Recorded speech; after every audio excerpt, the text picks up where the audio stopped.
Bismillahirrahmanirrahim. Assalamualaikum warahmatullahi wabarakatuh.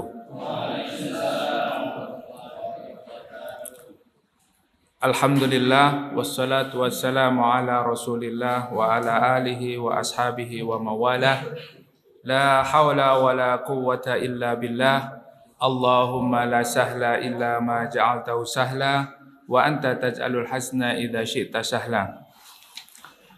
Allahumma la ilma lana illa ma 'allamtana innaka antal alimul hakim.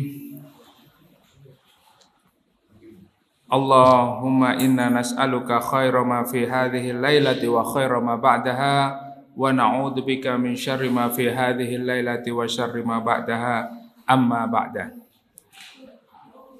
Bapak Ibu, saudara-saudari sekalian, jamaah Masjid Dzikrullah, kajian malam Jumat yang dimuliakan oleh Allah. Alhamdulillah, kita bersyukur kepada Allah pada malam hari ini kita diberikan kenikmatan oleh Allah Subhanahu wa taala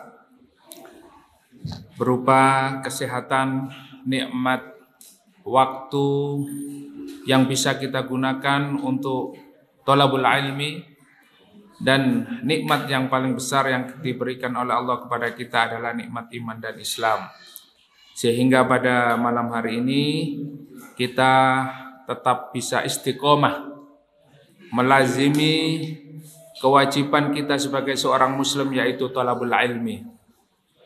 Kita tinggalkan aktivitas dunia kita tinggalkan sesuatu yang kita senangi dari dunia ini, kita menuju kepada sesuatu yang diridhoi oleh Allah Subhanahu wa taala, yaitu thalabul ilmi, berada di taman-taman surga Allah, dan mudah-mudahan Allah mewafatkan kita dalam keadaan husnul khatimah.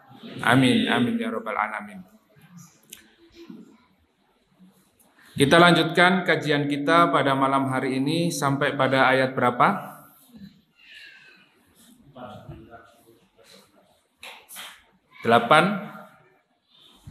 88 ya, 88 ke. Nah, yang nggak bawa Quran aja ingat ya. Berarti yang bawa Quran ini harus lebih ingat lagi ya.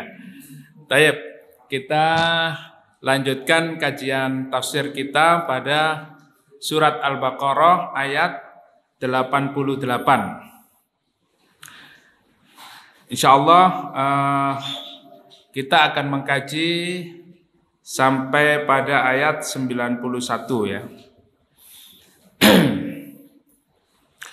A'udzu billahi minasy syaithanir rajim. Wa qalu qulubuna ghulf bal la'anahumullahu bikufrihim faqalilan ma yu'minun. ولما جاءهم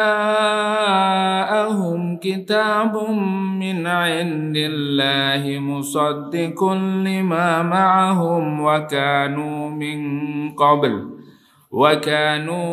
قبل يستفتحون على الذين كفروا فلما جاءهم ما عرفوا كفروا به فلعنة الله على الكافرين بئس ما اشتروا به أنفسهم أن يكفروا بما أنزل الله بغيا أن ينزل الله من فضله على من يشاء من عباده فباءوا بغضب على غضب وللكافرين عذاب مهين. وإذا قيل لهم آمنوا بما أنزل الله قالوا نؤمن بما أنزل علينا nu'minu bima unzila alaina wa yakfuruna bima wara'ahu wa huwal haqq musaddiqan lima ma'ahum qul falima taqtuluna anbiya Allahi min qablu in kuntum mu'minin. Allahumma arhamna bil Qur'an. Baik, selanjutnya minta tolong diterjemahkan mulai dari kanan. Mulai ayat 88. Kemudian lanjut ayat 89, 90 dan 91. Baik, dari kanan.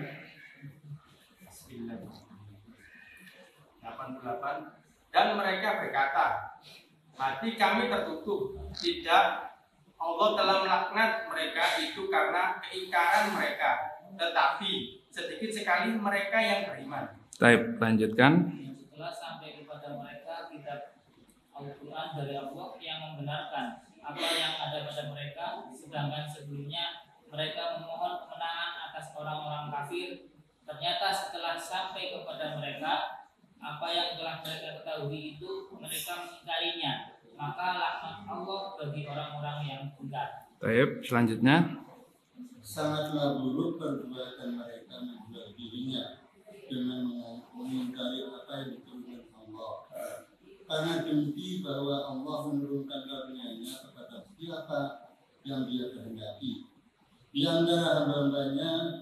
Karena itulah mereka menanggung kemurkaan demi kemurkaan, dan kepada orang-orang kafir ditimpakan azab yang menghinakan. Selanjutnya, terakhir. Dan apabila dikatakan kepada mereka, berimanlah kepada Al-Quran yang diturunkan Allah, mereka berkata, kami hanya beriman kepada apa yang diturunkan kepada kami, dan mereka kafir kepada Al-Quran yang diturunkan sesudahnya, sedang Al-Quran itu adalah kitab yang hak, yang memberikan apa yang ada pada mereka. Katakanlah, maka kamu baru membunuh nabi-nabi Allah, juga benar kamu orang-orang yang beriman. Baik. Dalam ayat ini kita melanjutkan penjelasan dari tafsir yang telah kita pelajari sebelumnya. Ini masih terkait dengan orang-orang Yahudi yang mereka ini bersekutu dengan orang-orang Aus dan Khazraj. Kemudian mereka saling membunuh, saling memerangi antara temannya, antara saudaranya, karena tidak cocok, ya. Dan ketidakcocokannya menurut hawa nafsunya, bukan kembali kepada kitab Allah Subhanahu wa taala. Dan pada ayat ini diterangkan oleh Allah Subhanahu wa taala ketika mereka diajak untuk kembali ke kitabullah, diajak kembali kepada kitabnya, kepada ajaran Allah Subhanahu wa taala, wa qalu qulubuna ghulf. Mereka berkata, hati kami tertutup, tidak bisa nerima. Ya. Syariat Allah tidak bisa kami laksanakan dalam kehidupan kita. Kenapa? Karena dia melihat, mengukur kehidupan. Apa yang menjadi ukuran sukses kehidupan mereka itu adalah ukurannya materi. Dan diukur dengan hawa nafsu mereka. Sehingga mereka tidak mau tunduk kepada Allah Subhanahu wa taala, tidak mau tunduk kepada aturan Allah Subhanahu wa taala, dan tidak mau kembali kepada kitab Allah. Ya. Kitabnya orang Yahudi itu apa, Pak? Taurat. Setelah Taurat, Injil. Ya. Injil. Jadi di dalam Taurat itu nanti akan datang seorang nabi yang bernama Isa. Ya. Kemudian Nabi Isa diturunkan oleh Allah kitab Injil. Kemudian di dalam Injil itu juga dijelaskan nanti akan datang seorang nabi yang bernama Muhammad Khatamul Anbiya, nabi yang terakhir, penutup para nabi. Mereka ketika diajak untuk kembali kepada syariat Allah, mereka mengatakan qulubuna ghulf, hati kami tertutup. Di dalam tafsir disebutkan mereka menutup dirinya dari kebenaran yang datang. Artinya orang-orang Yahudi ketika di Madinah bersama orang-orang Aus dan Khazraj, ketika datang Rasulullah Muhammad SAW, mereka tidak mau mengikuti Rasulullah.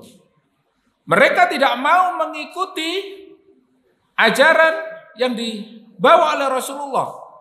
Bahkan untuk kembali berhukum kepada kitabnya, kitab orang Yahudi, mereka tidak mau. Jadi ukurannya itu ya sakarepe dhewe. Ya. Jadi standarnya adalah standar menurut akal pikiran mereka dan hawa nafsunya. Kalau sekarang ini ya orang-orang anti agama, ya. Orang-orang anti agama tidak mau diatur dengan syariat, tidak mau diatur dengan aturan agama, mereka tidak mau, ya. Karena menurut mereka tidak menguntungkan. Bal la'anahumullahu bikufrihim faqalilan ma yu'minun. Ya. Allah mengatakan mereka itu dilaknat oleh Allah Subhanahu wa taala. Jadi orang-orang yang tidak mau kembali kepada agama, tidak mau menjalankan syariat Allah, la'anahumullahu bikufrihim. Allah melaknat orang-orang yang kafir, yang kufur terhadap perintah Allah Subhanahu wa taala. Faqalilan ma yu'minun, dan hanya sedikit mereka yang yu'minun. Sedikit sekali mereka yang beriman kepada Allah Subhanahu wa taala. Maka jangan sedih, Pak, kalau jumlah kita ini yang taat kepada Allah, yang menjalankan syariat Allah, yang menjalankan agama Allah sedikit. Ya. Karena di dalam Al-Qur'an Allah menjelaskan apa? Faqalilan ma yu'minun. Orang-orang beriman itu jumlahnya sedikit apa banyak, Pak? Qalil, ya, sedikit orang-orang beriman itu. Maka tidak usah khawatir, tidak usah sedih. Ya. Kok mereka jumlahnya banyak sekali? Sudah jumlahnya banyak, isinya profesor, doktor, insinyur, ya, persenjataan lengkap. Orang Islam punya apa? Sedikit, ya.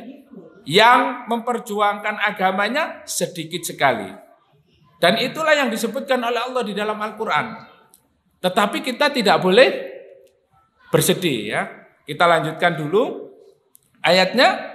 Walamma ja'ahum kitabun min indillahi musaddiqun lima ma'ahum wa kanu min qablu yastaftihuna 'alal ladzina kafaru. Dan ketika sampai kepada mereka Al-Quran yang membenarkan apa yang ada di dalam kitabnya. Jadi kan orang-orang Yahudi ini ketika berhadapan dengan orang-orang kafir Quraisy, ketika bersama orang-orang Aus dan Khazraj, itu merasa, waduh, kita sedikit sekali. Ya, kita kalah jumlah. Kemudian kita tidak bisa menghadapi kekuatan mereka yang akan memerangi kita. Sehingga dia berharap kepada Allah. Di dalam tafsir disebutkan mereka berdoa kepada Allah, ya Allah, datangkanlah utusan nabi yang terakhir, nabi yang disebutkan di dalam kitab mereka, nabi, ya, utusan yang akan membawa kemenangan. Jadi kalau hari ini kita itu selalu berharap siapa yang datang?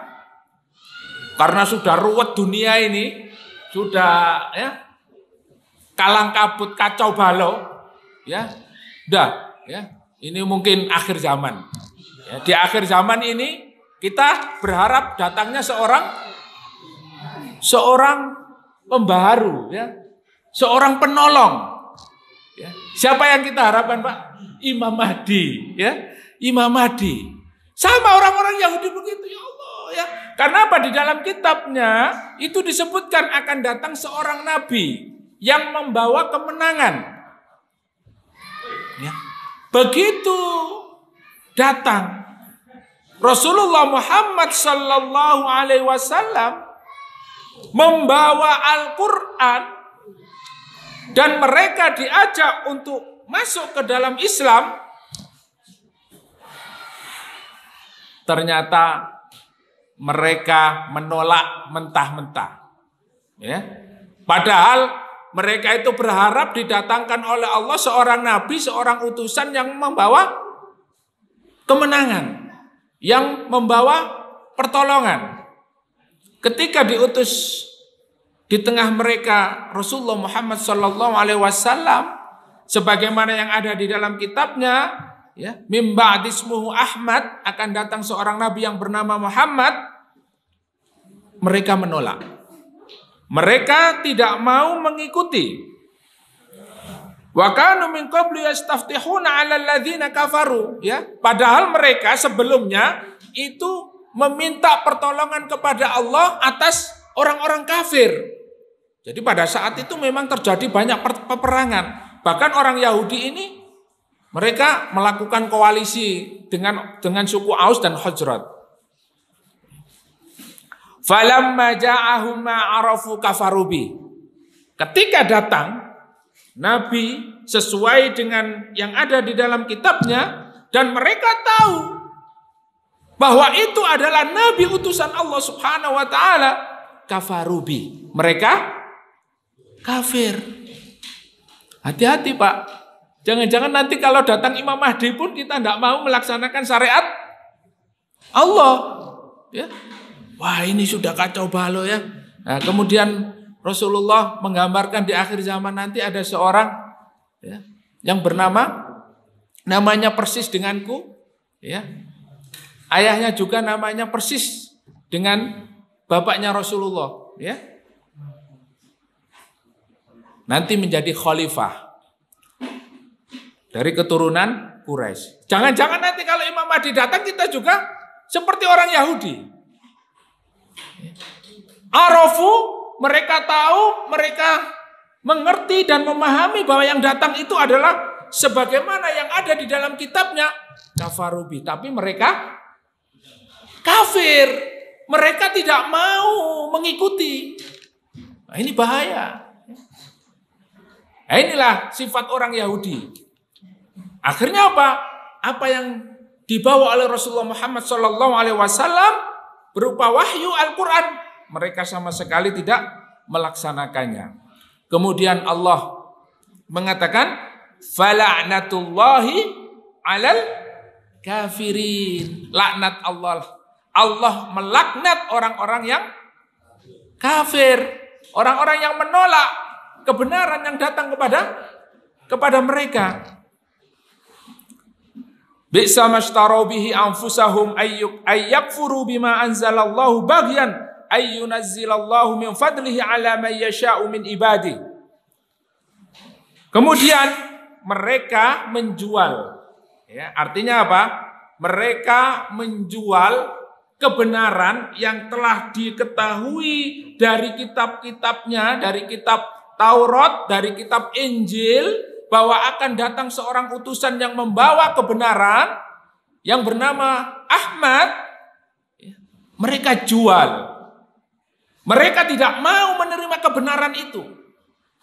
Bi'sa mashtaraw bihi anfusahum ayyakfuru bima anzalallahu baghyan ayyunazzilallahu min fadlihi ala man yasha'u min ibadihi. Nah, ini. Jadi mereka ini tidak mau menerima kebenaran itu. Justru menggantikan dengan sesuatu yang batil. Faba'u bi ghadabin ala ghadab. Oleh karena itu mereka ini menanggung kemurkaan dari Allah Subhanahu wa taala. Walil kafirina adzabum muhin. Dan orang-orang kafir ini akan dihinakan oleh Allah Subhanahu wa taala, diazab oleh Allah Subhanahu wa taala fid dunya wal akhirah. Ya. Jangan dikira Allah mendiamkan mereka. Orang-orang kafir itu mendapatkan azab dari Allah Subhanahu wa taala. Selama di dunia dia tidak akan mendapatkan kebahagiaan. Meskipun orangnya ganteng, kaya raya, punya jabatan, tapi hidupnya tidak akan sa'adah.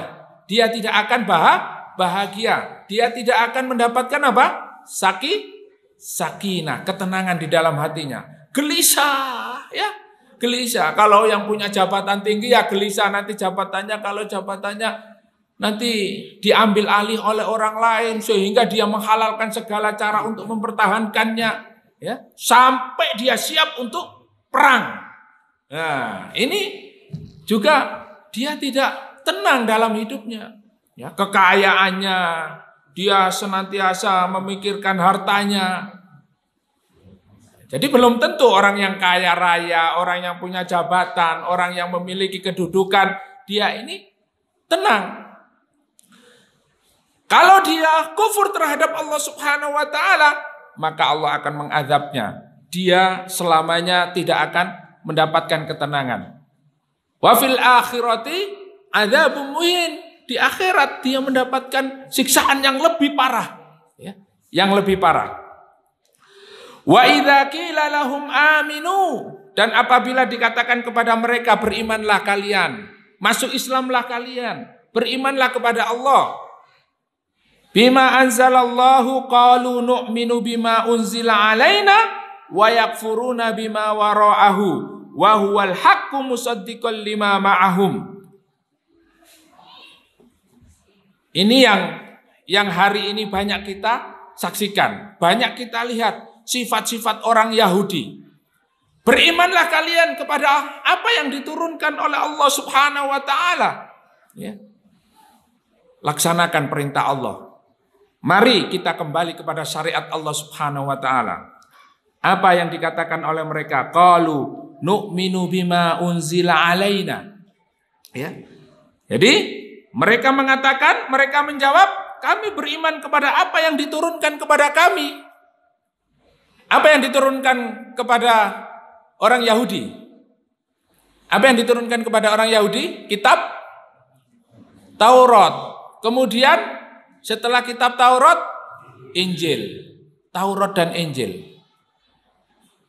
Mereka hanya mengatakan nu'minu bima unzila alaina. Kami hanya beriman kepada apa yang diturunkan kepada kami.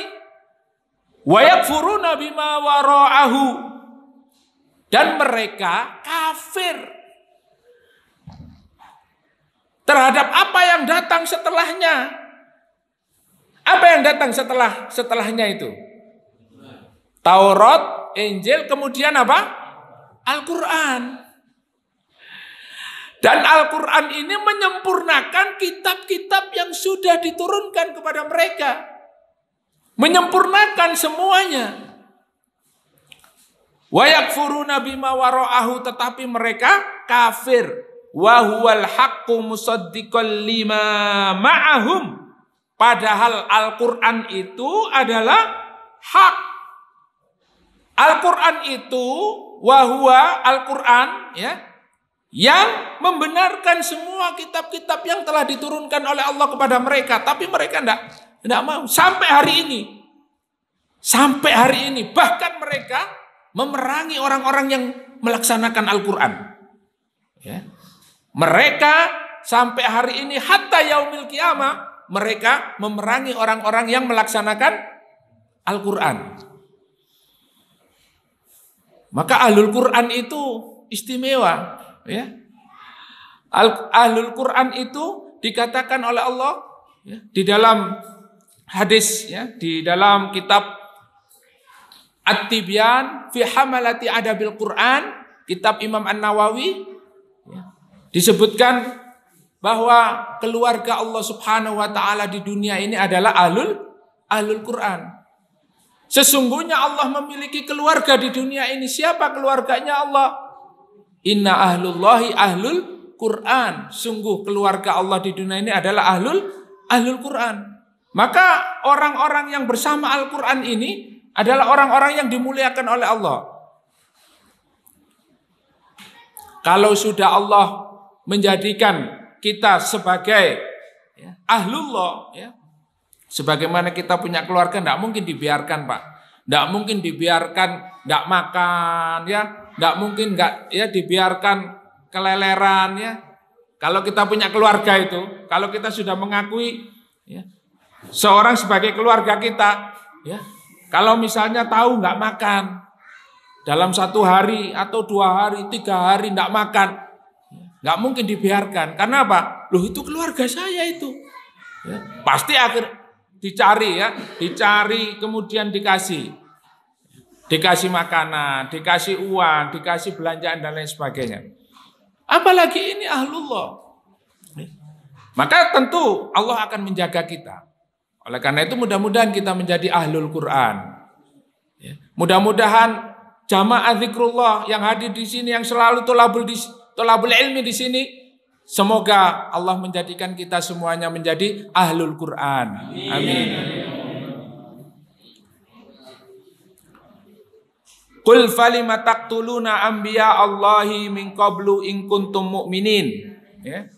Jadi orang yang bersama ahlul Quran, orang yang mereka dengan Al-Quran, mereka akan mendapatkan pertolongan dari Allah Subhanahu wa taala, dan orang-orang Yahudi dia tidak mau mengikuti Rasulullah sallallahu alaihi wasallam. Dan mereka lima taqtuluna anbiya Allah min qablu in kuntum mu'minin. Mengapa kamu dahulu membunuh nabi-nabi Allah jika kamu orang-orang yang beriman? Ini pertanyaan yang diajukan oleh Rasulullah kepada orang-orang Yahudi. Karena apa? Karena dia tidak percaya kepada Al-Quran, juga tidak percaya kepada yang membawa Taurat dan Injil. Ya. Kalau kita kaji ya tafsirnya beberapa waktu yang lalu, kita akan menemukan orang-orang Yahudi itu membunuh para nabi. Bahkan mereka pun memusuhi Nabi Musa. Kemudian mereka pun memusuhi Nabi Isa. Dan hari ini ya mereka memusuhi Nabi Muhammad sallallahu alaihi wasallam. Itu orang Yahudi. Dan orang-orang Yahudi itu tidak mau mengikuti Rasulullah, mengikuti Nabi Muhammad. Karena apa? Karena Nabi Muhammad tidak berasal dari keturunannya. Ya, ini sudah pernah saya sampaikan di sini. Ya, kita sudah pernah mengkaji bahwa mereka orang-orang Yahudi tidak mau menerima Rasulullah, tidak mau mengikuti Rasulullah Muhammad sallallahu alaihi wasallam karena Nabi Muhammad berasal dari bangsa Arab. Dari keturunan Nabi Ismail alaihissalam, Nabi Ibrahim, Nabi Ismail, kemudian Nabi Ishak. Dari keturunan Nabi Ishak ini lahirlah Nabi Yakub alaihissalam. Kemudian dari keturunan Nabi Yakub ini lahirlah Nabi Yusuf. Kemudian keturunan dari para anbiya, ya, Nabi Daud, Nabi Sulaiman, Nabi Musa, Nabi Isa. Ya. Tetapi yang ditunggu oleh orang Yahudi, ditunggu dari keturunan mereka, muncul dari keturunan bangsa Arab. Ya.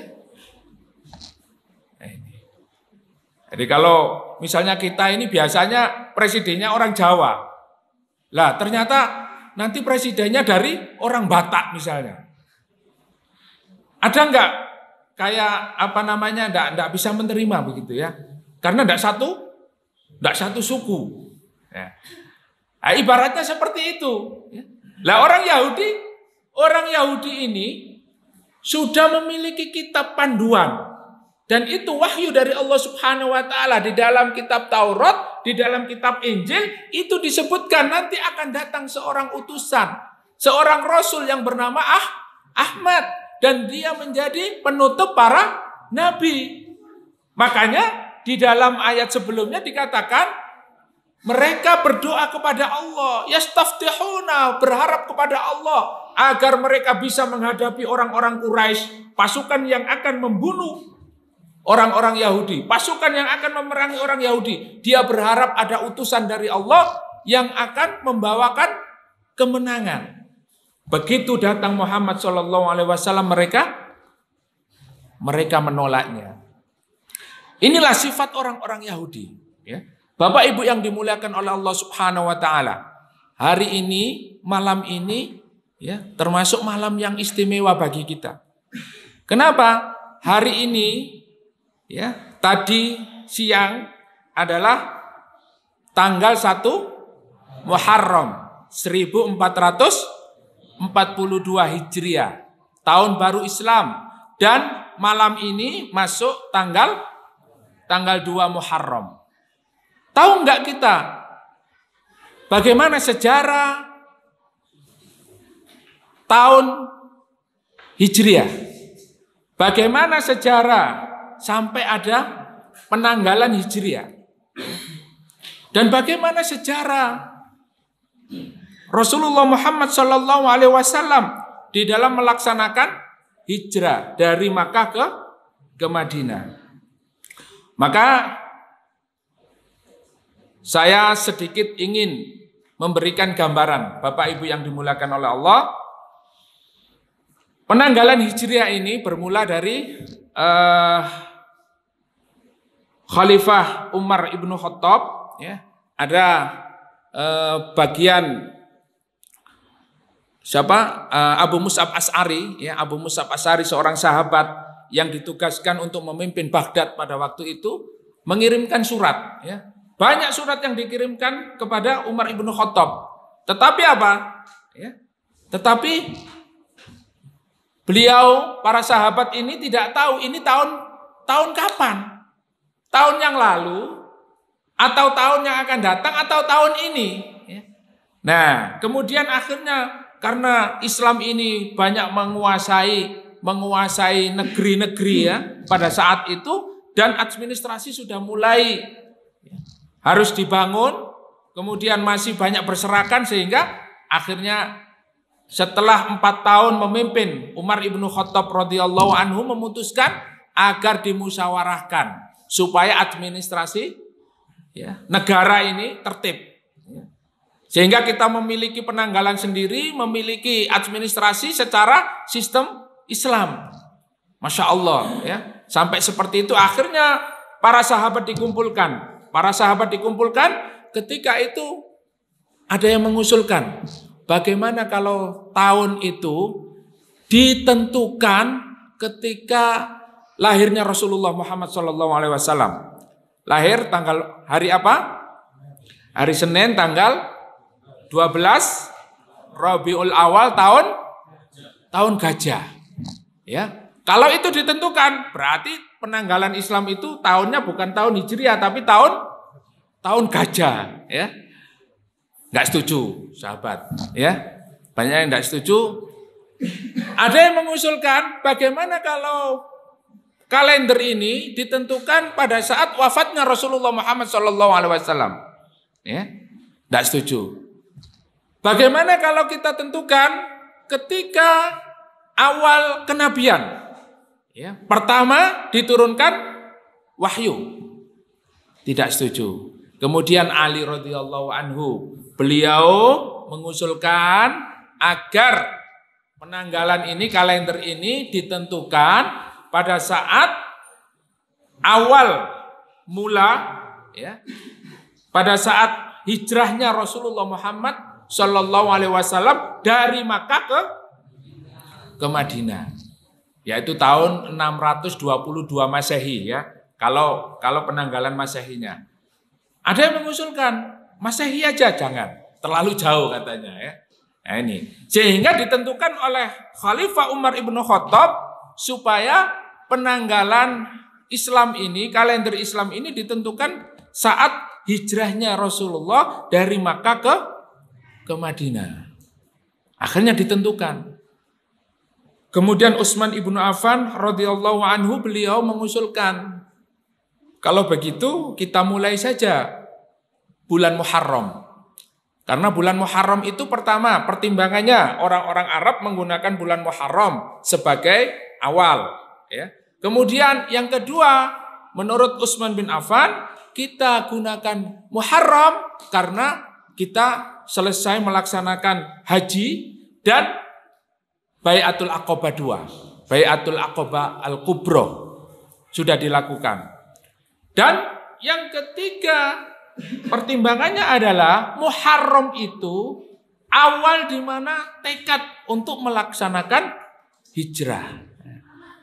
Maka dimulailah penanggalan hijriah itu dimulai pada saat apa? Awal Muharram, ya, yaitu pada saat Rasulullah berhijrah dari Makkah ke Madinah.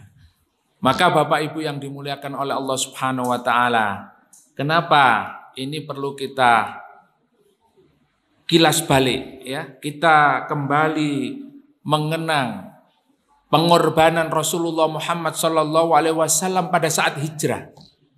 Ini bukan sesuatu yang mudah, Bapak Ibu, ya. Ini bukan sesuatu yang kecil nilainya, tetapi ini yang menentukan menangnya Islam. Ini yang menentukan ketika hari ini sampai pada keimanan kita kepada Rasulullah Muhammad SAW melaksanakan Islam. Itu adalah titik awal pengorbanan yang dilakukan oleh Rasulullah dan para sahabat. Di mana ketika itu ada gedung parlemen. Orang-orang Quraisy ini punya gedung parlemen. Di mana, Pak? Di Darun Nadwa. Gedung parlemennya besar. Dan dihadiri oleh pembesar-pembesar Quraisy termasuk Abu Lahab, Abu Jahal, ya. Umayyah, ya, ada Abu Sufyan, dihadiri oleh pembesar-pembesar. Dan pada saat itu hadir seorang syekh dari Najd. Siapakah dia? Dia adalah jelmaan dari setan, ya, iblis. Ya. Dia menjelma dan bersama orang-orang Quraisy saat merencanakan pembunuhan kepada Nabi kita Muhammad SAW. Jadi Nabi Muhammad ini, Rasulullah ini mengalami rencana pembunuhan, rencana jahat orang-orang kafir Quraisy. Dibuka surat Al-Anfal ayat 30. Monggo dibuka. Surat Al-Anfal, surat yang ke-8 ayat 30 nggih. Coba. Tadi sebelah kanan, sekarang sebelah kiri, Pak. Monggo. Dan ingatlah ketika orang-orang kafir Quraisy memikirkan tipu daya terhadapmu Muhammad untuk menangkap dan menjarakan atau membunuhmu atau mengusirmu. Mereka membuat tipu daya dan Allah menggagalkan tipu daya itu. Allah adalah sebaik-baik membalas tipu daya. Baik, di sini Allah menjelaskan tipu dayanya, makarnya orang-orang kafir terhadap Rasulullah, terhadap umat Islam pada saat itu ada 3, Pak. Ya, makar jahat yang akan dilakukan oleh orang-orang kafir itu ada 3. Wa idh yamkuru bikal ladzina kafaru, dan pada saat orang-orang kafir itu melakukan rencana jahat. Apa rencana jahatnya, Pak? Yang pertama, liyusbituka. Mereka orang-orang kafir itu akan memenjarakan siapa saja yang tidak nurut. Ya, siapa saja yang tidak melaksanakan perintah. Siapa saja yang tidak melaksanakan peraturannya akan dipenjara. Ya. Sampai aneka nurut tak penjara. Ya, dibuatkan peraturan. Tidak pakai masker, penjara, denda. Ya. Berapa? 200.000. Ya. Ini satu peraturan. Ya. Itu kalau nggak pakai masker dendanya segitu. Ya. Dan lebih kejam lagi kalau tidak nurut. Ya. Bisa dipenjara seumur hidup. Kalau misalnya tidak bisa dipenjara, opsinya apa? Liyusbituka au yaqtuluka.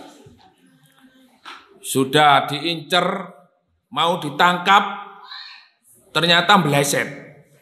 Ya, ternyata lebih pinter, ya. Lebih pinter. Jadi pada saat itu orang-orang kafir Quraisy ini mempunyai rencana untuk memenjarakan Rasulullah, dibuatkan penjara besi, ya, dari besi, kemudian dibiarkan, tidak dikasih makan, tidak dikasih minum sampai mati. Sebagaimana mereka memenjarakan para pembesar, orang-orang yang tidak menuruti kemauan orang-orang Quraisy. Jadi Rasulullah mau ditangkap, dipenjarakan. Kata iblis ini, jangan. Saya tidak setuju. Karena itu nanti akan menjadikan kalian jelek. Karena Muhammad ini dari keturunan mulia, dari keturunan kalian bangsa yang mulia, dan mereka keturunan ini tidak akan terima kalau kalian melakukan itu. Ya. Itu iblis, setan yang menjelma seorang syekh dari Najd. Tidak terima. Nah, ini. Jadi kalau tidak bisa dipenjara, au yaqtuluka, mereka akan membunuh. Ya. Sama Pak. Ya. Kalau tidak nurut, ya, dipenjara gak kena, ya, dipenjara bolak-balik, kok sik pancet ae. Ya, ditangkap di penjara, diadili. Tangkap penjara, kok sik pancet ae, ya. Dor, ya. Udah, ya, ndak kesuwen. Ndak lama-lama akhirnya apa? Dibunuh. Akhirnya apa? Abu Jahal memiliki ide, ya. Sudah begini saja. Kita kumpulkan seluruh pemuda dari kabilah-kabilah, ya, dari seluruh suku. Dari seluruh suku kita pilih yang paling pandai, ya, yang paling baik. Kemudian mereka kita kasih pedang, ya, terhunus pedang yang paling tajam, dan nanti kita tangkap Muhammad, kita bunuh.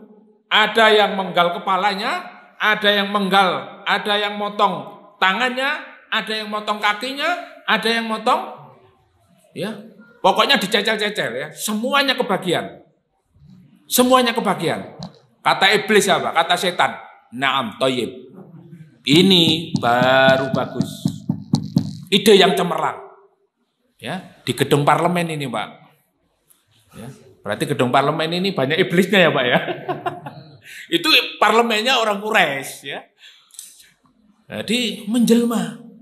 Mereka dendam, mereka tidak suka dan benci sekali terhadap Rasulullah Muhammad SAW. Dan pada saat itu semua sahabat sudah hijrah ke Madinah, kecuali Rasulullah dan Abu Bakar, kemudian Ali radhiyallahu anhu. Dan yang tersisa adalah para sahabat yang ditahan. Ada yang tidak boleh ayahnya, ada yang tidak boleh ibunya, ada yang orang tuanya mengancam, kalau kamu ikut Muhammad, ibu tidak makan 1000 tahun. Ya. Macam-macam ancamannya. Ya. Sehingga tertinggal para sahabat, tidak ikut ke Madinah. Tetapi Rasulullah dan sahabat yang mulia Abu Bakar radhiyallahu anhu, kemudian Ali radhiyallahu anhu, beliau menetap di Makkah karena menunggu perintah dari Allah Subhanahu wa taala, menunggu wahyu. Insyaallah, ya. Inilah awal hijrah. Penuh dengan pengorbanan. Tidak enak-enakan, ya. Sehingga hari ini tahun baru Hijriah ini kita juga mestinya mempunyai tekad yang kuat untuk berhijrah. Untuk menjalankan syariat Allah Subhanahu wa taala, perintah Allah Subhanahu wa taala. Akhirnya turun melalui malaikat Jibril untuk berangkat hijrah. Dan kemudian akhirnya Rasulullah Muhammad SAW memerintahkan Abu Bakar untuk menyiapkan segala sesuatunya untuk berangkat hijrah ke Madinah. Berapa kilo Pak? Dari Makkah ke Madinah itu? Ya. Kurang lebih ada 350 kilo Pak. 350 kilo. 350 kilo Surabaya? Solo ya? Surabaya Solo. 600. Kalau saya baca di penjelasannya tafsir Sirah itu 300 sekitar 350 kiloan, Pak. Sekitar itu. Ya kalau 600 berarti separuhnya lebih jauh lagi ya. Kalau kata beliau Pak Tejo ini 600 kilo. Ya. Tapi kalau perjalanan bis itu kurang lebih 4 jam ya Pak ya. 6 jam ya. Ya. Berhenti-berhenti ya 6 jam. Mempersiapkan perjalanan ya. Kalau naik bis 6 jam berarti kalau jalan kaki ini berapa hari Pak, berapa bulan. Dan beliau tidak berjalan kaki ya jalan mulus enggak. Beliau Rasulullah Muhammad dengan Abu Bakar As-Siddiq radhiyallahu anhu mencari jalan yang tidak pernah dilalui oleh manusia. Jadi mencari jalan baru. Subhanallah ya. Kalau jenengan ya mudah-mudahan ditakdirkan umroh dan haji. Jenengan lihat sepanjang perjalanan itu. Bebatuan Pak. Pegunungan. Ya. Dan tidak seger kayak di Malang ya. Kayak di Jawa ini. Makanya kita bersyukur berada di Indonesia ini. Masya Allah. Baldatun thayyibatun wa rabbun ghafur. Ya. Cuma yang megang Indonesia ini ya. Mudah-mudahan tepak gitu ya. Seger Pak ya. Untuk paru-paru sehat. Nah, di sana ini pegunungan ya, terjal. Keras ya, medannya keras. Rasulullah mempersiapkan itu bersama Abu Bakar. Pada malam harinya ketika itu Ali radhiyallahu anhu ya, beliau menggunakan selimut hijau dari Hadramaut ya, dari Yaman. Beliau ya, ketika orang-orang Quraisy survei, ya ngintip, ya nginceng rumahnya Rasulullah. Oh ada Muhammad, ada. Pojok-pojok jalan ditutup semuanya. Rumah, oh masih ada, ya. Karena apa? Rencana yang fik, deal, dibunuh, ditangkap dan dibunuh ketika apa? Ketika Rasulullah berangkat sholat subuh, ya, atau melaksanakan sholat subuh. Ya. Ketika itu Rasulullah ya 2/3 malam akhirnya keluar. Kemudian tidurnya digantikan oleh Ali radhiyallahu anhu. Kemudian Rasulullah Muhammad SAW mengambil pasir karena itu wahyu dari Jibril alaihissalam dan beliau membacakan surat Yasin ayat 9. Apa bunyinya Pak? Waja'alna min baini aydihim saddan wa min khalfihim sadda wa aghshaynahum fahum la yubsirun. Ditaburkan gini Pak. Subhanallah, ngantuk semuanya. Ngantuk Abu Jahalnya. Abu Jahal tertidur, Abu Lahab tertidur, Abu Sufyan, Umayyah bin Khalaf, ya, orang-orang kafir tertidur semuanya. Orang-orang ya sangar-sangar ini Pak ya. Tertidur semuanya. Rasulullah jalan biasa. Ya. Kemudian nemui Abu Bakar As-Siddiq. Nemui Abu Bakar As-Siddiq radhiyallahu an yang sudah mempersiapkan. Ya. Kemudian akhirnya beliau berjalan kemana? Ke Gua Thur. Ke Gua Thur. Ya. Nah, selama perjalanan ini ya, ketika sudah mengetahui bahwa ketika sudah jamnya, akhirnya apa? Rasulullah didatangi di rumahnya, ternyata nggak ada. Ternyata ditemukan siapa? Ali radhiyallahu anhu. Di mana Muhammad? Nggak tahu. Di mana Muhammad? Nggak tahu. Mereka nggak berani sama Ali. Karena apa? Ali anaknya Abu Thalib. Abu Thalib pamannya Rasulullah. Adiknya siapa? Adiknya Abdul Muthalib, rajanya Mekah. Kakeknya Rasulullah ya. Mau macam-macam sama Ali. Oh, enggak umur ini ya. Jadi mereka takut sama Ali sehingga apa? Akhirnya sudah dikejar Rasulullah Muhammad SAW bersama Abu Bakar. Dan disinilah Bapak Ibu yang dimuliakan oleh Allah kita belajar dari bagaimana Rasulullah mempertahankan Islam ini. Ketika itu Rasulullah Muhammad SAW bersama Abu Bakar memerintahkan Abdullah, anaknya, anak laki-lakinya, untuk menjadi apa? Informan, menjadi intelijen, dipasang di kota Makkah. Setiap pagi, siang, malam dilaporkan, ya, perkembangannya. Karena Rasulullah dan bersama Abu Bakar itu di Gua Tsur berapa hari, Pak? 3 hari, ya. Selama itu, ya, perjalanan proses berangkat ke Madinah, mencari jalan, ya, dan Abdullah bertugas sebagai informan, intelijen, ya. Kemudian siapa yang mensuplai, memberikan konsumsi kepada Rasulullah, mengantarkan daging, mengantarkan siapa, Pak? Bu, ibu-ibu mungkin siapa? Yang mengantarkan makanan dari Makkah ke Gua Tsur yang kurang lebih ketinggiannya 1,5 kilo ya, Pak, ya. Gua Tsur itu, ya, kurang lebih sampai 2000. Dalam kondisi hamil 8 bulan. Siapa?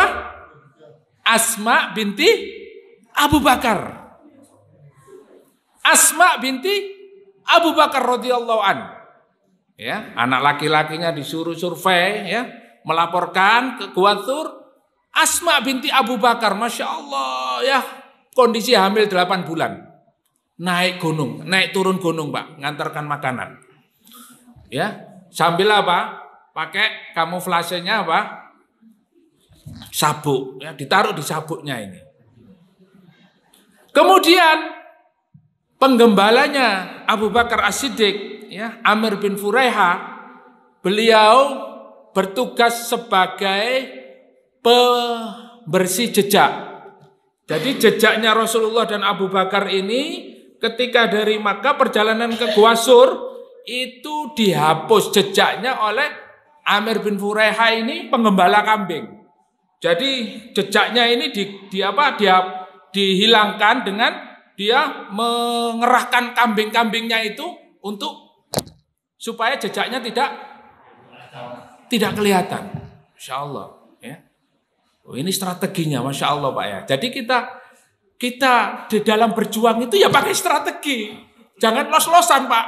Ya kalau los-losan ya ditangkap, di penjara, dibunuh, holas, ya. Ya. Sudah kita tamat, Pak, the end, ya. Gak bisa lagi berdakwah, gak bisa lagi berjuang, ya. Nah ini berjuang itu perlu berkorban, ya, dan ikhlas lillahi ta'ala supaya apa? Mendapat pertolongan. Dan pada saat itu Masya Allah mereka mengejar terus sampai akhirnya berada di Gua Tsur. Kata Abu Bakar radhiyallahu anhu, seandainya mereka melihat ke bawah, nampaklah Abu Bakar dengan Rasulullah. Tetapi Masya Allah disinilah pertolongan Allah Subhanahu wa Ta'ala. Allah mendatangkan tentaranya. Siapa tentaranya?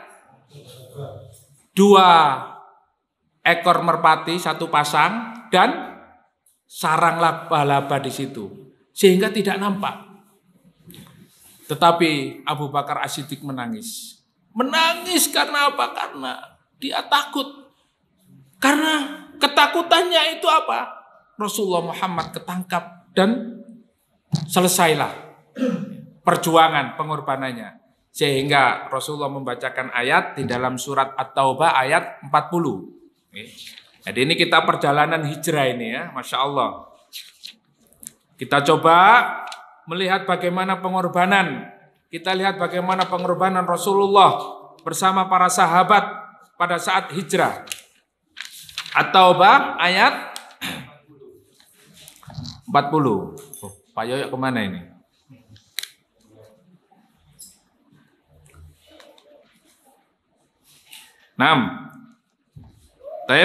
Dibaca artinya yang sudah dapat ayatnya, monggo dibaca artinya. Jikalau kamu tidak menolongnya Muhammad, maka sesungguhnya Allah telah menolongnya, yaitu ketika orang-orang kafir musyrik di Mekah mengeluarkannya dari Mekah, sedang dia salah seorang dari dua orang ketika keduanya berada dalam gua. Di waktu dia berkata kepada temannya, janganlah kamu berduka cita, sesungguhnya Allah bersama kita. Maka Allah menurunkan keterangannya kepada Muhammad dan membantunya dengan tentara yang kamu tidak melihatnya. Dan Al-Quran menjadikan orang-orang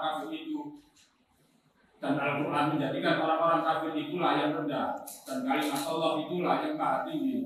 Allah maha perkasa lagi maha bijaksana. Illa tansuruhu faqad nasarahu Allahu idh akhrajahu alladhina kafaru thaniya ithnaini idh huma fil ghar idh yaqulu li sahibihi la tahzan innallaha la tahzan. Dilihat Pak Qur'annya Pak, la tahzan innallaha ma'ana. Ya. Jadi kalau ada teman kita sedih, istri kita sedih, suami kita sedih, anak kita sedih, siapa saja yang sedih, maka katakan la tahzan innallaha ma'ana. Inilah yang dikatakan oleh Rasulullah Muhammad SAW kepada sahabatnya yang tercinta, kepada sahabat Abu Bakar As-Siddiq yang selalu menemani Rasulullah di dalam perjuangan ini. Beliau mengatakan, kenapa kau menangis ya Abu Bakar? Ya. Kemudian menyampaikan wahyu dari yang disampaikan oleh malaikat Jibril kepada Rasulullah, la tahzan innallaha ma'ana. Kemudian wa ayyadahu bijunudin lam taroha, Allah mendatangkan tentaranya. Ya, jadi tentara Allah ya tidak mesti tentara berupa pasukan khusus, ya. Tidak mesti berupa pasukan yang nampak, ya. Tetapi tentara Allah bisa saja para malaikat, bisa saja burung, bisa saja angin, bisa saja apa? Awan, bisa air. Semuanya adalah tentara Allah, semua makhluk Allah dan menjadi tentara Allah Subhanahu wa taala. Maka kalau kita betul-betul yakin Allah Subhanahu wa taala menjadi penolong kita, Allah akan mendatangkan tentaranya. Ya, maka kita pun harus yakin, Bapak Ibu yang dimuliakan oleh Allah, di dalam memperjuangkan Islam ini kita harus yakin, intan surullaha yansurkum. Kalau kita menolong agama Allah, Allah pasti menolong kita. Jangan takut miskin. Jangan takut tidak dapat pekerjaan. Jangan takut kita kalau ngaji, terus pekerjaan kita hancur. Pekerjaan kita, ya deal-dealan sudah deal-dealan 1 juta, ditinggal ngaji, ya akhirnya nggak dapat 1 juta. Ya. Terus rugi. Menyalahkan ngajinya. Ini muskilah ya. Ini masalah.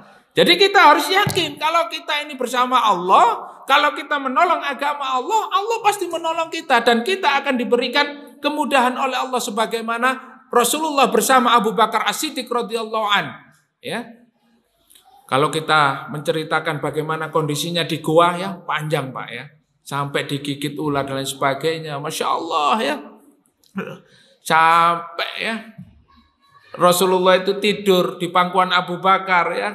Rasulullah bangun karena apa? Abu Bakar menangis. Kenapa kamu ya Abu Bakar? Kenapa kamu menangis? Apakah kamu menyesal bersama saya? Tidak ya Rasulullah. Saya digigit ular.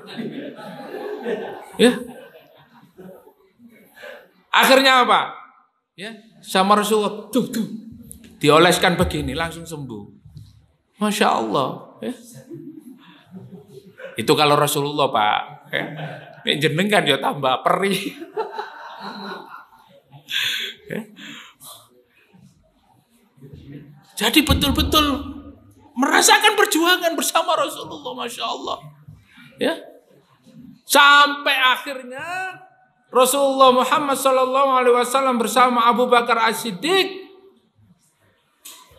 Ketika itu ada ya 1 orang kafir ini ya ditunjuk oleh Abu Bakar untuk menyiapkan kuda perjalanan ke Madinah. Ya, Abdullah bin Uraikid, orang kafir ini, tapi beliau profesional, ya, profesional Pak, profesional, dia enggak tanya apa-apa, pokoknya dapat duit gitu aja, ya. Makanya orang kalau kita bekerja itu harus profesional Pak, ya. Jangan orang ini kalau ada maunya gitu, jangan, profesional saja, ya. Berapa? Minta berapa? Minta 1 M, ya sudah, kasih 1 M. Ya udah, nanti kerjamu begini, siap. Sudah, wis beres. Ya, enggak tanya macam-macam, berangkat. Begitu sampai kepada satu tempat yang namanya Madlaj, ya. Ada namanya Suroko. Suroko ini dia dengar akan dapat 100 unta kalau melihat namanya Muhammad dan Abu Bakar. Ya, ciri-cirinya begini ya. Kalau kayak DPO itu Pak ya, dipasang di mana-mana Pak. Di terminal dipasang, di pelabuhan dipasang, di bandara dipasang. Namanya DPO Pak. Ya, DPO ini DPO besar ini. Ya. Kalau Amerika itu membandrol Usama bin Laden 25 juta ya. 25.000 US dollar atau berapa gitu ya. Pokoknya besar ya, itu satu kepala itu. Sama dulu itu ada Rasulullah itu dibanderol Pak. Ya, 100 unta yang paling bagus. Ya, namanya Suroko ini mengejar ya. Mengejar. Kalau sampai bisa membawa Muhammad dan Abu Bakar ke pembesar Quraisy dia dapat hadiah. Ketika mengejar itu Abu Bakar yang khawatir. Rasulullah baca Quran ya. Baca ya. Kemudian Abu Bakar khawatir. Noleh terus begini. Ya Rasulullah, itu ada yang ngejar kita ya Rasulullah. Disitulah Rasulullah berdoa ya. Ya Allah tolonglah kami dan celakakanlah ya, Suroko itu. Akhirnya apa? Keblowok Pak. Teriak-teriak. Tolong, saya tahu ini karena doa kalian. Tolong doakan saya supaya saya kembali normal. Ya. Dan saya berjanji tidak akan ngejar lagi. Didoakan oleh Rasulullah. Ya. Akhirnya apa? Kudanya bisa kembali sehat dan sudah akhirnya pulang. Dan dia berjanji tidak memberitahukan keberadaan Rasulullah dan Abu Bakar As-Siddiq. Ya. Begitulah perjalanan sampai kepada kota Madinah Al-Munawwarah yang dipenuhi dengan keimanan. Di sana para sahabat itu sudah menunggu ya. Seluruh sahabat, seluruh orang Madinah yang menunggu-nunggu Rasulullah sudah rindu kepada Rasulullah dan banyak yang menangis karena apa? Mendengar perjuangan Rasulullah, perjalanannya itu cukup berat. Karena apa? Tidak melewati jalan-jalan biasa yang dilewati oleh Rasulullah, itu jalan yang tidak pernah dilewati oleh manusia. Sehingga buka jalan. Ya. Sampailah di itu ada la masjidun ussisa 'alat taqwa. Ya, pertama kali di masjid mana? Masjid Baqi, ya. Disitulah pertama kali masjid ya didirikan oleh Rasulullah Muhammad SAW. Ya, kemudian disitulah hari pertama di mana sampai Rasulullah SAW ke Madinah. Jadi perjalanannya Masya Allah. Nah disinilah Bapak Ibu yang dimuliakan oleh Allah, sedikit saya mengajak ya, kita semuanya untuk melalui perjalanan dan pengorbanan Rasulullah Muhammad SAW. Mudah-mudahan dengan kita ya kembali mengetahui sejarah pengorbanan Rasulullah, bagaimana ya menghindari kekejaman orang-orang kafir Quraisy dari negara, dari tempat di mana banyak kekufuran menuju kepada satu tempat yang penuh dengan keimanan. Mudah-mudahan kita istiqomah dengan Islam. Mudah-mudahan kita bisa mengambil hikmah dari sejarah hijrahnya Rasulullah Muhammad ke Madinah Al-Munawwarah. Dan disinilah kita melihat bagaimana pengorbanan Rasulullah dan para sahabat. Tidak sedikit mereka yang berkorban nyawa dan harta. Seperti Suhaib Ar-Rumi. Bagaimana beliau itu meninggalkan seluruh hartanya. Kenapa disebut Ar-Rumi, Pak? Karena Suhaib ini berasal dari Romawi. Warung kopinya dijual, ya, kebunnya dijual, sawahnya dijual, tokonya dijual, dapat uang emas dikarungi, disimpan, Pak. Begitu sampai di pintu gerbang mau berangkat, mau kemana kamu, Suhaib? Ya, apa kamu mau ke Madinah? Ya, tidak ada pilihan. Ya, satu, kamu kembali ke Mekah. Yang kedua, kalau kamu terus, mati kamu. Ada nggak pilihan ketiga? Oh, ada. Ya, apa itu? Serahkan semua hartamu.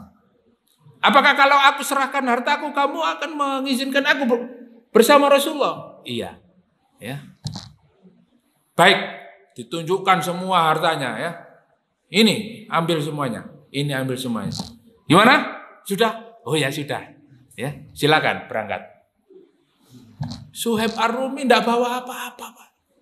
Padahal termasuk orang yang paling kaya di Mekah. Tidak bawa apa-apa sepeser pun. Begitu juga Abdurrahman bin Auf. Tidak bawa apa-apa. Jadi hijrah ini penuh pengorbanan. Meninggalkan sanak saudara, meninggalkan harta, ya, tidak punya apa-apa. Tetapi dia memiliki kemuliaan, menjalankan perintah Allah Subhanahu wa taala dan keyakinan untuk senantiasa bersama Rasulullah Muhammad sallallahu alaihi wasallam. Sehingga beliau yakin ketika menjalankan perintah Allah, menjalankan perintah hijrah, Allah akan menggantinya dengan yang lebih baik. Subhanallah, di Madinah, ya, Abu Ayyub Al-Ansari menawarkan, ya, bahkan istrinya ditawarkan, Pak. Punya 2 istri, ditawarkan. Mas, sampean milih sing ndi? Ya. Di dalam sirah itu disebutkan Abu Ayyub Al-Ansari menawarkan istrinya yang paling disenangi, ya, dikasihkan. Untuk apa? Untuk muhajirin. Terus kamu minta apa? Ya, hartanya juga ditawarkan, sawahnya. Apa Abdurrahman bin Auf? Enggak. Afan, saya tidak mau tawaran Anda, jazakumullah barakallahu fikum. Cukup tunjukkan saya pasar. Oh, ini gentleman, Pak, ya. Ini karena jiwanya bisnismen. Para sahabat itu punya jiwa kaya. Ya. Kalau kita enggak, Pak. Bojomu sing ndi sing ayu. Oh iya. Ya. Oh, sawah sing ndi sing tanahe sing ngombo sing larang sing ndi? Aku tak nang kono ae. Nah. Iya gak apa-apa nang kono kok tak gekno omah. Alhamdulillah. Ya. Memang beda, ya. Tapi Abdurrahman bin Auf la. Ya. Cukup tunjukkan saya pasar. Apa yang dilakukan oleh Abdurrahman bin Auf di pasar? Jadi kuli, Pak. Kuli otong-otong. Otong-otong, ya. Barang itu. Setelah dia ngumpul uangnya dibelikan kambing. Kambing, ya. Alhamdulillah bisa jadi satu, ya. Mana ya, kambingnya jadi banyak. Akhirnya juga beli unta banyak, kemudian kuda. Dan akhirnya jadi saudagar kaya. Dari tidak punya apa-apa, Abdurrahman bin Auf ketika ada panggilan jihad, ketika ada seruan jihad, beliau infaknya di antara para sahabat yang paling banyak. Ya, setelah Utsman bin Affan, kemudian Abdurrahman bin Auf, kemudian Tolha bin Ubaidillah. Beliau ini sahabat-sahabat orang yang kaya raya, Pak. Ya, kalau kita berbicara kekayaannya, masya Allah, ya, infaknya, kemudian penghasilannya, Pak, per bulan itu luar biasa, ya. Ini mungkin perlu mendatangkan pakar ekonomi. Nah, Pak Yoyo ini, ya. Jadi biar semangat gitu, ndak jiwa nganggur, males, gak kerja, ya. Pengennya turun nang omah wae ambek androidan kan gitu. Tapi kalau kita ingin kaya, berjiwa seperti sahabat, masya Allah, ya, masya Allah, infaknya besar, penghasilannya luar biasa, ya. Jadi selalu energik, ya. dakwah, jihad, bisnis, masya Allah, ya. Dan ahlul jannah, ya. Al-asru mubasyirina bil jannah, 10 orang yang dimasukkan oleh Allah ke dalam surga. Abdurrahman bin Auf, Utsman bin Affan, Tolha. Masya Allah, ini sahabat-sahabat yang kaya ini. Ini sahabat-sahabat yang kaya, bukan sahabat-sahabat yang bayangan kita. Para sahabat ini kaya, tapi beliau ini punya sifat apa? Zuhud. Kaya tapi dia zuhud. Beliau zuhud. Pakaiannya tidak seperti orang-orang yang punya sikap sombong. Meskipun kaya tapi zuhud. Nah, disitulah akhlak seorang muslim. Pakar ekonomi perlu didatangkan. Kemudian ahli parenting, ya, ahli, ya, mungkin pakar-pakar yang lain perlu didatangkan untuk apa? Supaya kita mendapatkan ilmunya. Sehingga seperti para sahabat radhiyallahu anhum ajmain. Mudah-mudahan dengan apa yang saya sampaikan ini menjadi tadhkirah dan kita lebih semangat lagi, ya.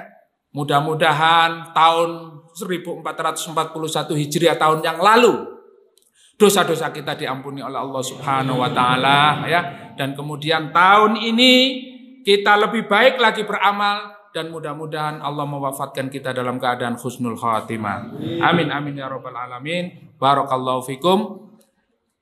Ada pertanyaan Pak sebelum kita tutup? Nggak ada ya?